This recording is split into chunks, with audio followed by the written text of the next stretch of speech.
999, what's your emergency? Are you kidding me?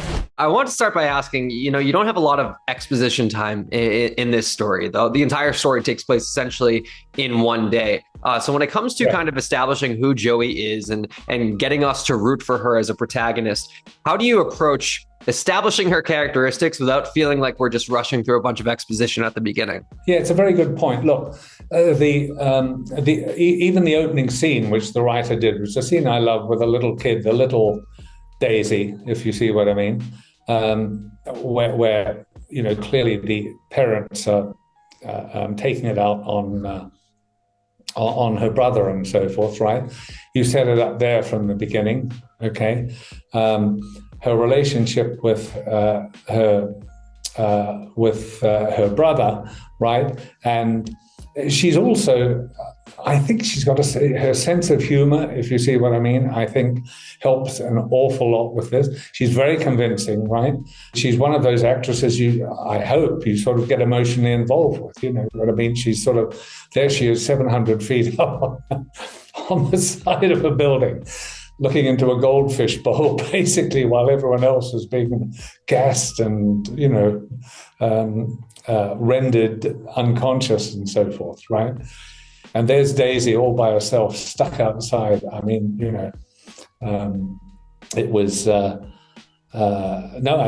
think she does a great job. Yeah, I can't agree more. And I love that you mentioned the stuck on the side of the building, because the majority of this film takes place with Daisy right there on that scaffolding, on that platform that she's kind of suspended on.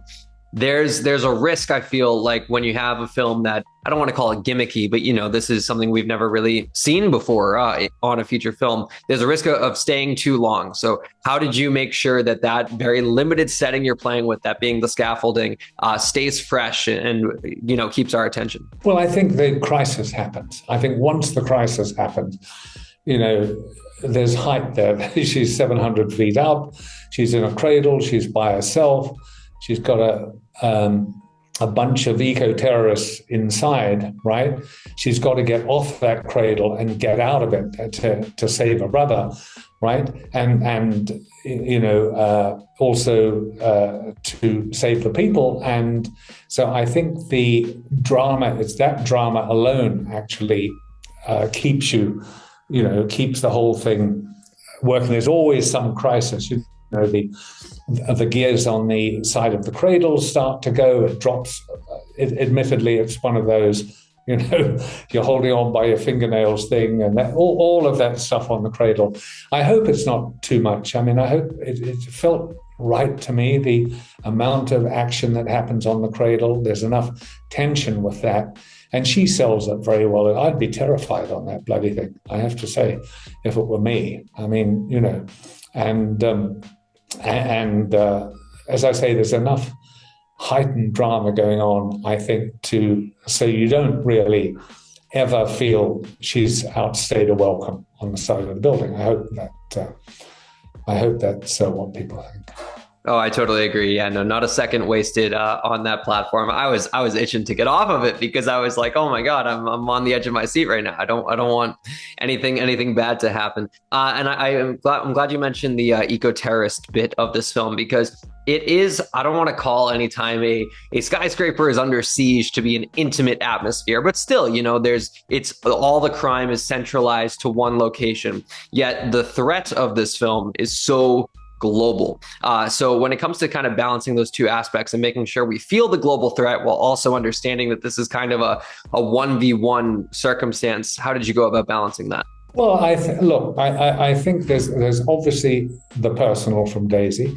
Once these eco-terrorists go in, right, they obviously mean business. And I was always attracted by the idea there's a coup d'etat happening within the terrorists. I mean, that's unusual. I mean, that was an aspect of the script that I really liked. On top of that, of course, once the cops come and then this whole thing gets into the news, and then, the whole, it now becomes very public about what's happening. Also, Taz, with his extreme philosophy of basically annihilating everybody on the planet. And by the way, that organization really exists.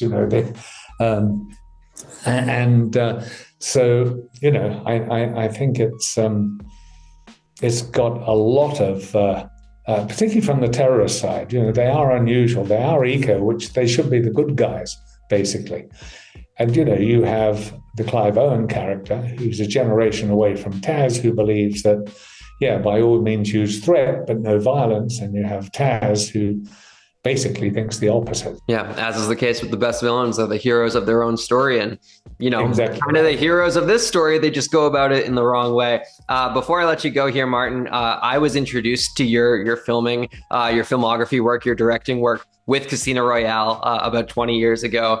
I was reading a report, I believe it was last summer, that you were on Eon's shortlist to possibly helm Bond 26. I want to ask you first. I'm sure that's bullshit. Look, anything you actually hear about Bond, whether it be the casting, anything you read online, don't believe a word of it.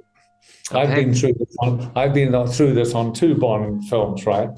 And you'd be amazed about the stuff that comes out. None of it true. I mean, almost 100% wrong, honestly. And I sometimes read. There's a hilarious thing I watched on YouTube, which was Henry Cavill's Casino Royale audition, right? Well, it's bullshit. I mean, there's Cavill doing an audition, but it was kind of for GoldenEye. It had nothing to do with Casino. They make this bullshit up all the time, and it's rubbish, quite frankly. Well, now that we know that part is fiction, you've done 2 different iterations of Bond, that being GoldenEye and Casino Royale. Are you interested in doing a third? Yeah, I wouldn't say no. The point is that I love Bond. Bond is something I grew up with, right? Way back to Dr. No, when I took my mother to see it. Bond is always for me an event picture. The point is, when I used to see Bond, it was an event. And that's what's so great about them. The budgets are big, the action's terrific, and the characters terrific. And I've loved all the Bonds. I mean, the original Connery, who I was brought up with, was probably my favorite, if you see what I mean. But the way it's actually the arc of Bond over how many years? God knows, is it 50 years or something? 25 films, yeah. 50 years. It's extraordinary. So he's obviously doing something right. Mm-hmm. Are there any actors that you auditioned for Bond in the past that you think would be good for this time around? No, they're all too old. They're all too old. You've got to realize that whoever plays Bond will be contracted for 5 movies, right? So I think you have to have somebody in their 30s, 35, 36. If they're going to see 5 films, I mean, look at Roger Moore. I think he was 56 or something, wasn't he, by the time he finished his run? I don't know how old Pierce was, but they're going to go on until their 50s, basically. So they always want to get somebody who will be able to do that many movies. And in order to do so, they have to get someone, I think, in their mid-30s too. Awesome. Well, Martin, thank you again for talking with me today. And I'm excited for you to get the chance to see it with a crowded theater. I think it'll be fun for you. Terrific, man. Thanks very much indeed. Appreciate it. See if you can do better than the last 3 you sent.